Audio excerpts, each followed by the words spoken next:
In this video, I'm going to show you how to put together the parts of the footstool. Um, I was just thinking, this is a very simple project, but there's so many little opportunities for me to show you the fine points of woodworking, and these fine points are going to be applicable to lots of other things too. So it's a great project for that. Just before I go on, I want to mention or recap. As I mentioned before, it's important to keep an open mind about your designs. And even when you're working from plans, sometimes it makes sense to modify those plans a little bit as you go along. Now, this particular plan, if you want to call it that, it's quite simple, but I did make it for this course, and I made some assumptions about dimensions, which I chose to change a bit once I actually had the wooden thing in front of me. So if you remember, I shortened the legs from 14.5 to 12.5, so that's what we've got now. I also ended up, in the end, shortening this cross piece, that's down here, to bring the legs in a little more to increase the amount of overhang on of the top to the legs. So we went from 16 to 15.5. And I think those dimensions work well, and you'll probably want to use those dimensions when you're building your own stool. So one of the things to keep in mind when you're woodworking is that you're constantly having to make decisions. And the main decision we have now is what kind of fasteners we're going to use to hold these parts together. You might think, well, can't we just nail it together? Well, I guess technically we could. The problem is if we just drove nails in here, with a hammer or something, we would get splitting. This wood would split. And not only that, but nails don't hold nearly as well as screws. And that's because screws have those serrations that actually grip the wood, and when you tighten the screw, it pulls things together. You don't have any of that with nails. Nails only operate on friction, the friction of the metal of the nail within the hole, and it's not nearly as solid. So I almost never use nails, except maybe for fine, small trim and things like that. So for this project, we're going to use some kind of wood screw, and there's lots to choose from. So let's head over to the bench. I want to show you some of the options, and then I'm going to show you the one that I want to use for this. Not necessarily the kind of screw that you have to use, but it's a great screw and it's very strong. So let's go over to the bench and take a look. Well, as you can see, there's lots to choose from here, and I think I'm lapsing into a bit of a teaching tangent too. If you stick with woodworking, a very important part of the discipline and the setup is that you have your things organized, your supplies organized. And so I've got a couple of trays here. I've got lots of trays like this with different fittings and things in it, some of which I'm going to talk to you about now. You might think, well, I'll just use some deck screws to hold the footstool together, and you could. I mean, these are deck screws. They're about the right length, maybe a little bit long, but they're widely available. The drawback is that they don't look all that great. I mean, the color is not ideal for this stool, in my opinion, and it's just kind of a run-of-the-mill screw. You see these screws all the time, so it's a bit ho-hum as far as things go. Structurally, this would be fine. If I did want to use this kind of screw and I wanted to make it a little bit fancier, I would get something like this. It's called a cup washer. And a cup washer is for use with screws that have a kind of an angled head like this. In the hardware business, this is called a flathead design, and it's because it's flat on top. But a cup washer, it's kind of like half a bagel, half a bagel sliced lengthwise. It has a place to hold the head, and it looks nicer, looks a little more refined. Structurally, it also makes this screw grab a whole lot stronger because now you've got a larger surface area that the head can pull against as it's tightening down. This kind of head tends to split the wood because it's angled, whereas you put a cup washer on it and there's no problem. Now, it doesn't really match though. There's a color difference here, so that's a bit of a drawback. But it's not a drawback we necessarily need to pursue or to put up with. Here's a silver colored screw. This is zinc plated. and with a zinc-plated cup washer. So we could do that. And the Phillips head is a little fancier than the Robertson, so that looks quite nice. Further along that theme, we could use a brass cup washer and a brass screw. Same thing. The slot-headed brass screw is kind of a classic in the world of woodworking. So we could use that, although this particular screw isn't long enough to give us what we need. I'll talk more about how long screws need to be. Oh, here's another kind of, this is also a washer. It distributes the load on the square shoulder here, but it's designed to be completely inset into the wood. So all you see is the top of this screw, but underneath is this special kind of washer that stops the screw from being driven too deeply, increases its holding power, and it's just a kind of a refined approach. But it does require careful drilling of a pocket to accept this ring.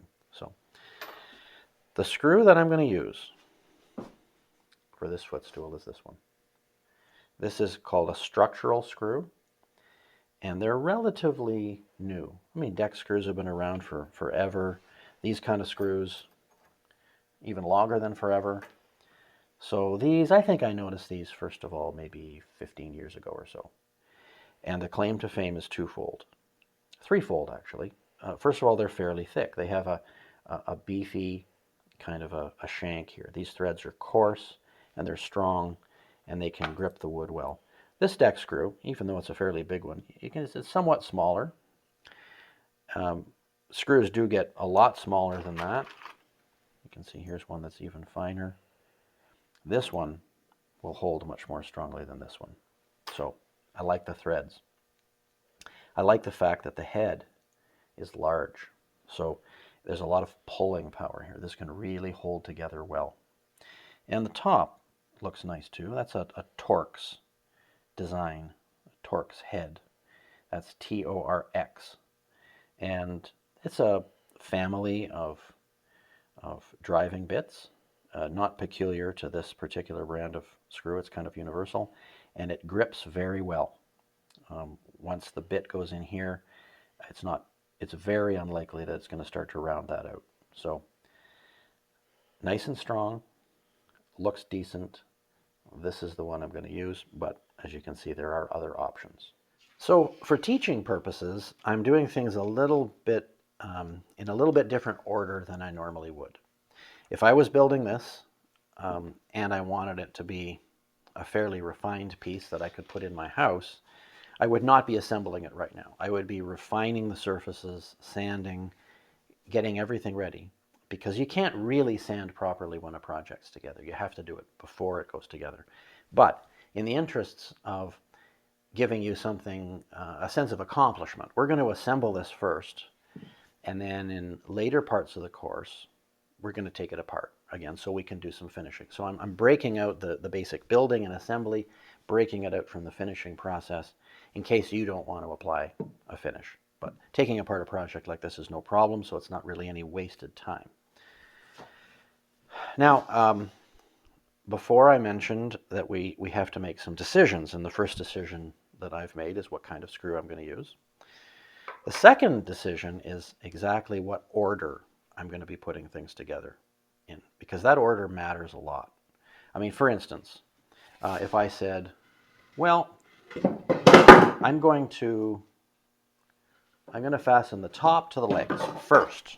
Okay, so you attach the top to the legs, and let's say you're careful and you measure so that the distance between the legs is theoretically correct to accept the crosspiece.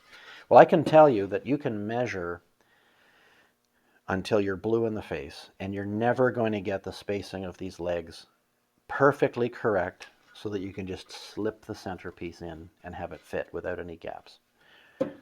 So that's why, in this case, what we're going to want to do first is to fasten the legs to the crosspiece as one unit, and then we're going to attach the top.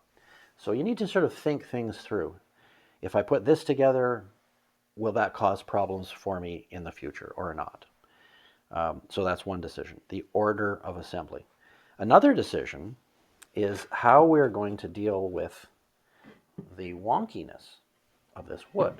Because as I pointed out before, I mean, these boards, although they used to be perfectly flat and without any twists, that's not the case now. And in fact, you can see that there. In fact, I chose these boards to be a little bit wonky in the usual sort of way because I want to show you how you might want to deal with that. So we have a bit of a cup shape here, and look at this. We also, it wobbles, so we're going to have to deal with that. And of course, these pieces are cup shaped a bit too, and so is this one. So how do we deal with that? Well, my personal preference for the legs is to put the cup shape inwards. So let's take a look what I mean by that. Can you see? Can you see that cup shape there? I think it looks a lot better than if it's outwards. Not a big deal. It'll work structurally both ways, but I am opting to put the cups in. The little bit of a cup on the cross piece, it doesn't really matter whether we point it, one way or the other, so that's not really an issue. And we've got a cup here and a wobble there. So how are we going to deal with that? Well, the first step is to mark for the position of the screws and to drill the appropriate holes. Once we've got that in place, once we actually see how this thing's coming together, then I will be able to explain to you how we can deal with this wonkiness. And it's very important for you to understand that fastener placement makes a big difference in how things look. And by that I mean if for instance, I'm going to be putting 3 screws in the top. 3 screws will hold the top. If those things were uneven, so they weren't in the same line or they were closer to one side than the other, it's going to look unnecessarily messy and disheveled. So I'm a big fan of measuring for the location of fasteners that will remain visible so that the whole project just looks more refined. And I can tell you, it makes a very big difference. Even if you're putting something together with something as small as finishing nails, which just have a tiny little head, just going to leave a little mark, still measure, mark, and equalize the location of those things because your project is going to look a lot better. So let's start by joining the legs and the crosspiece. So it's time for some more decisions now, but they're easy decisions to make. Doesn't matter which end I put up or down for the legs. Looking at this piece of wood, I say no. I mean, it doesn't really matter which way around it goes. Same with this one. I mean, this is pretty much clear. There's no reason to turn it one way around the other. Same for this. So what we want to do is we want to have this centerpiece, this cross piece in the center of the legs and flush with the top. That's our goal at this stage. So step number 1 is to mark a center line on this piece of wood. So I'm going to look at that. Now that is a little bit less than 9 inches wide. It's kind of shameful really because this is sold to me as a 2x10, considerably narrower than 9.5 inches, but this is what we'll go with. So what's half a 9? Half a 9 is 4.5. That's a smidge less than 9, so we're going to go a smidge less than 4.5. Now, is that really the center? Well, I can double check that with my combination square. So what I do is I'll adjust the blade so that it's lined up with that mark. Now, if it's really in the middle, because I could have made a mistake in my math or my thinking, if it's really in the middle, it should work out this way. Now actually, as you can see, I didn't have it quite in the middle. It's very close though, very close. I'll just pull it back a little bit, and then we should be directly in the middle. That's the middle of the board, and I don't need to have to worry that it's not because I'm proving it from both sides. Now I want to drill 2 holes in these legs. You know, one about here, and I want them to be in the same line. So I'm going to use my combination square. As I explained, the combination squares can be used sometimes. It's to mark. Now, my cross piece is, of course, the same width as the leg, and I want the screws to be to be evenly distributed. So 1/3 of the distance here, a screw, another third of the distance here, a screw, and then another third of the distance there. So actually, you know, I think I'm going to make it a little bit, now that I see it, I'm going to make it a little bit unbalanced. I'm going to make it slightly closer to the edges in the middle. I just think that's going to hold a bit better. Maybe look a little nicer. So what do we have? 2 inches there, 2 inches there. That seems about right. So just before I go on with that piece of wood, I'm going to mark this other leg, because I don't want to disturb the setting of the combination square to make the next adjustment before I've finished with the combination square for this application. So I'm going to double check. Am I still correct? Yep, that's in the middle.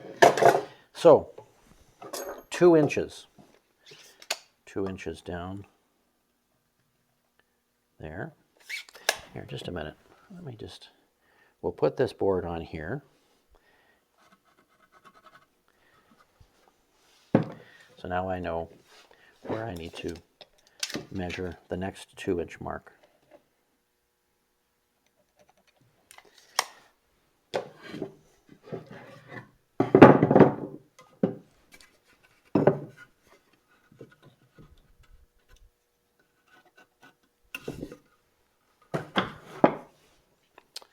So 2 inches from the top, and 9 minus 2 brings me to 7 for the bottom. So this is where I want to drill the holes. This is the inside face. This is the outside face. In this case, it doesn't matter from which direction I drill. So I'm going to drill from the inside. And so I'm up against another decision now. And the decision is what size of drill bit to use. Because for this application, I want the screw to be able to pass freely through the wood. So I don't want the hole to be huge, but I don't want the hole to be small enough that the threads grab onto the wood. Because don't forget, the legs are being pulled into the cross piece by these threads. So I want this to be able to slide easily through here so that the screw is free to pull the leg tight to the end of the cross piece. So how do I determine the size of hole I need? Well, I'm going to go to my collection of drill bits, which is probably something that you'll want to buy fairly soon. This is a very full-featured set. Each bit increases in size by 1/64 of an inch. You won't need a set this detailed to begin with. Even just a set that is, gets bigger by 1/16 of an inch in this size range here, that'll be sufficient for you as a beginner. But the nice thing about the bits fitting into a box like this is called a drill index, by the way, is that it makes it very easy for me to determine ideal drill bit size for a given screw. So 1/4 inch, is that big enough? Let's give that a try. So we take the bit out. Does the screw fit nicely in there? Well, it's a little bit snug. Technically this is a 1/4 inch screw, but I want something a little bit bigger than the screw, just a little bit bigger. So I'm going to go with this one, the next size up. I think that's going to work fine. So perfect, just slides through nicely. So now it's time to get out a handheld drill and to drill some holes for these screws. So time to do some drilling, and you're going to need a drill for that. A lot of people have drills in their house, so you might not have to go out and buy one. If you do have to buy one, expect to pay $100 or so for the cheapest drill that's worth buying. You can find drills cheaper than $100, but I mean, some of them even $50, but that's too cheap. That won't last. You won't like that. I'll go more into this topic later, but a drill is certainly one of the very first tools you'd want to buy, and it's not a whole lot of money. You may even have one, as I said. There are a few other small tools that you might want to consider too, but for now, we're just going to drill the holes. And as you remember, I've got them marked here. I'm not just going to start drilling though. I want to create a little depression first in the wood, just to help hold the drill bit so that it doesn't wander around.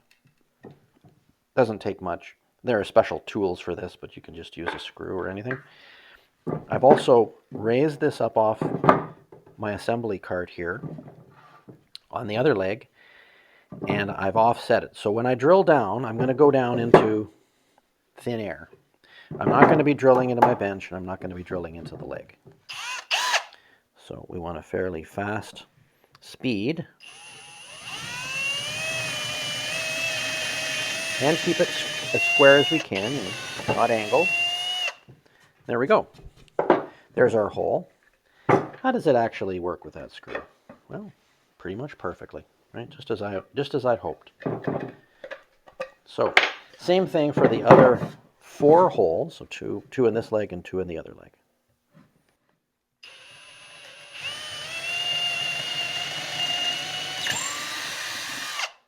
My little dimple there.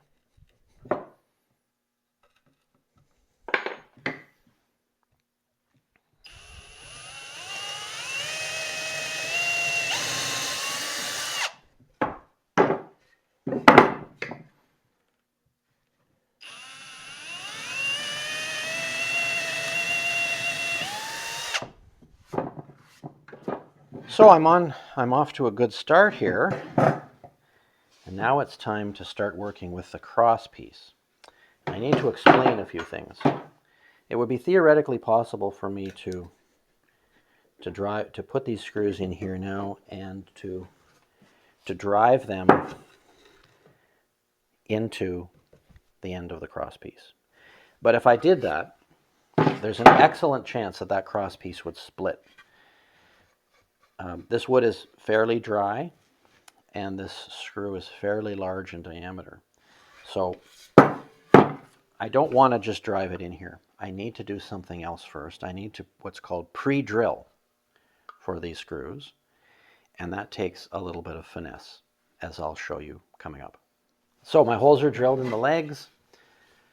Can you see that? That's the concave side on the inside. So I'm driving the screws from the outside. And that's the same thing I've got going here. Now, as I explained, the tendency would be for this wood to split. And so we need to pre-drill holes for these screws. And that gets a bit trickier because in this case, we wanted the screw to be able to go freely through the hole. It's very important that you be able to move the screw like that, but just barely. I mean, I don't want a huge hole. I just want the screw to be able to move. But if I drilled a hole of that size in here, well, the hole's too big. The threads would not be able to grip the hole. There wouldn't be any holding power there. So I need a smaller drill bit. And the question is, how much smaller? If I make the drill bit too small, I'm going to drill and I'm still going to get it. The wood's still going to split. And if I drill it too big, it's not going to hold. So I need to start by taking a guess. What I want to achieve, I hope you can see this here, but you see, on any kind of wood screw, in fact, any kind of bolt too, we've got what's called the root diameter. So that's the diameter of the screw from the valley here, sort of the trough between 2 threads here, and the trough between 2 threads there. And I think you can see that ideally, at least in theory, ideally my hole size would match the root diameter of the screw, allowing the threads to bite into the wood to pull the screw in. So I'm going to look at that and I'm going to think, well, what kind of drill bit what I need. I'm going to get out this one. That's 11/64ths. And I'm going to hold it up. I don't know if you can see that. I'm going to hold that up. Well, that looks pretty good to me. Do you see how it's about the right size to cover the root diameter, but it's not interfering with the threads? So I think this is the right size of bit. But I know from lots of experience and disappointment that my idea of the right size of bit is not necessarily the right size. And the reason is because wood has different tendencies to split. It has different hardnesses, and all of that affects the ideal diameter for this pre-drilled hole. And by the way, in the world of woodworking, this is called a pilot hole. So it's a hole that will guide the travel of the screw while still letting the screw do its business. So what I always do is when I think I've got the right bit, I go and get a piece of scrap, just like this piece of wood here, exactly the same as the piece of wood I'm using, and I drill the hole. I drill the hole in the end, not this side, not the face, because that's going to be encountering wood in a different direction, and the wood behaves very differently in different directions. I'm going to drill a hole in the end, and I'm actually going to try to drive the screw, see how it works. Now, one of a couple of different things will happen. Maybe this drill bit is too small, and when I drive the screw, it'll cause the wood to split. That's a possibility. Another thing is maybe this screw is too big, and it's not going to hold very well. Now, I should mention some other thing too. This is softwood, right? So if I was doing this in hardwood, I would have to make a slightly larger hole, and I would find out by my test whether it's appropriate or not. But hardwood is very different in consistency than softwood when it comes to this kind of thing. And I have found that I usually have to err on the side of a slightly larger hole than a slightly smaller one when I'm dealing with hardwood. I think this bit's going to be just fine in softwood, but let me grab a scrap and we'll try drilling and we'll actually see how it works. So I'm going to keep this bit handy because I know it's the right size for part of the hole, and I'm going to put in a smaller bit here, the one I think is going to work. This is my scrap. I'm just going to eyeball a similar dimension because it's just a test, right? I had this scrap around too, and you might be tempted to think, well, I don't want to ruin a piece of wood like this, so I'll just use this little scrap. It's not useful for anything, but the problem is I can have the very best diameter of pilot hole in this piece of wood, but because it's so short, it's probably going to split like crazy. So it's not really representative because it's too short. So I think this is representative, and let's give this a try. I'm going to just make a little hole. Might as well do two. I get two tests just to be sure. Now, I'm eyeballing straight up and down, and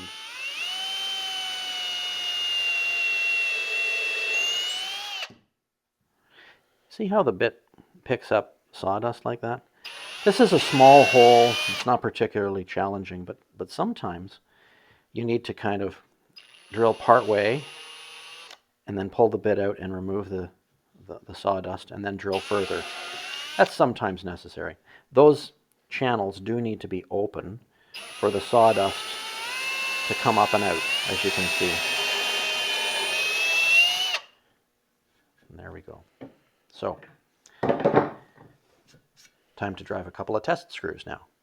Now, depending on the screws that you are using and their head design, you may want to use something different than I'm going to use. I mean, a regular screwdriver will work fine. In this case, I'm using a Torx driver on a ratchet wrench. Now, this is part of my mechanics tool collection, so it's not really woodworking tools exactly, but it is often used for woodworking. And as I said, the only reason I'm using this is because of the kind of screw I'm using. You could usually use a regular screwdriver for that, but now what am I paying attention to here? Well, I'm paying attention to how difficult it is to tighten this.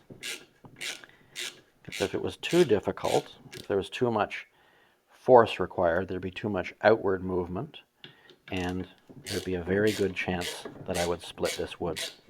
This feels just about right. I'm not having to apply a whole lot of pressure. Now, that's about as far as I need to go, because that's, it's going to be fastening another piece of wood on here. That's another thing. Your pilot hole needs to be deep enough to accommodate the whole screw. If I only drilled it part way, my pilot hole might be correct, but if I'm heading into a zone where there's no pilot hole further down, then that can cause some splitting too.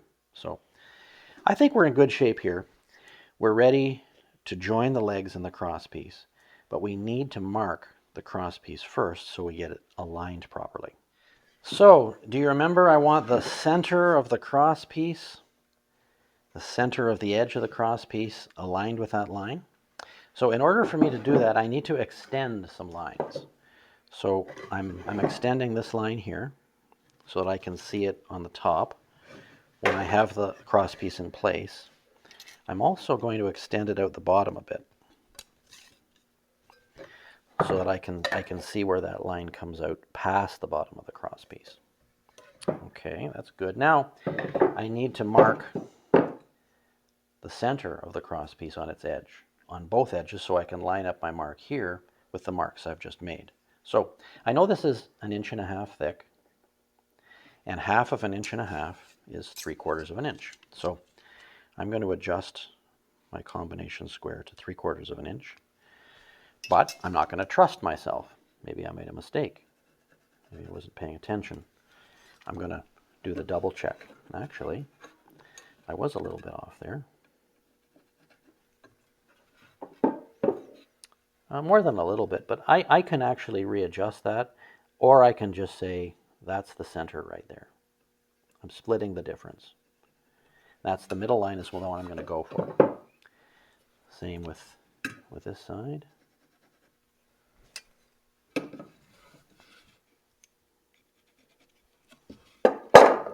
And there, the center of this board is right between those two lines. So here's what's going to happen. You see, now I'm going to line these up flush with the top, and then I'm going to drive those screws home, and it's going to become a solid unit. In this case, I'm going to do this vertically here. This piece is wide enough that it can work fine, but as you see, I don't have my holes yet, my pilot holes. So how do I know where those need to go exactly? Well, the screws themselves are going to tell us. So I've got that side lined up. I'm going to go down here and line up that side. Can you see that? I'm lined up in the center there. My line here is lined up with the center of the board. So I'm in a good position to grab a hammer or anything else and just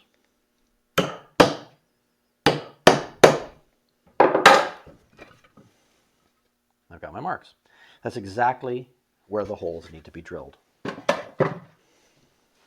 And I want to drill the full length of the drill bit so that I have enough depth of hole so that it's going to work properly. So I'm eyeballing it for square.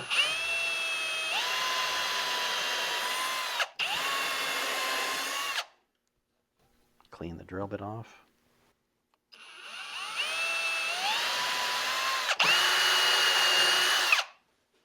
And there we go. So if I've done everything right, this should come together.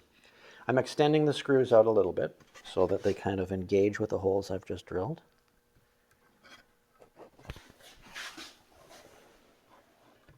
There we go. We're flush on the top.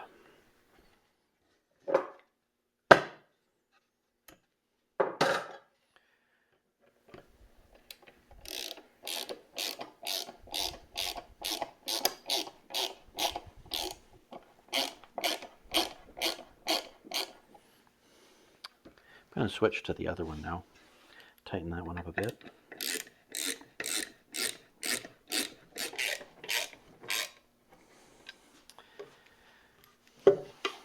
Now, since this is softwood, there's a certain amount of squish to the wood. So I should be able to tighten this down and the top of the screw head become flush with the surrounding wood. That's ideally what I want. That knot, that might give us a little bit of grief because knots are a lot harder than the surrounding wood, but no, that's working well. You see how that's pulling down nicely? It's flush now, and then I just repeat the same process over here.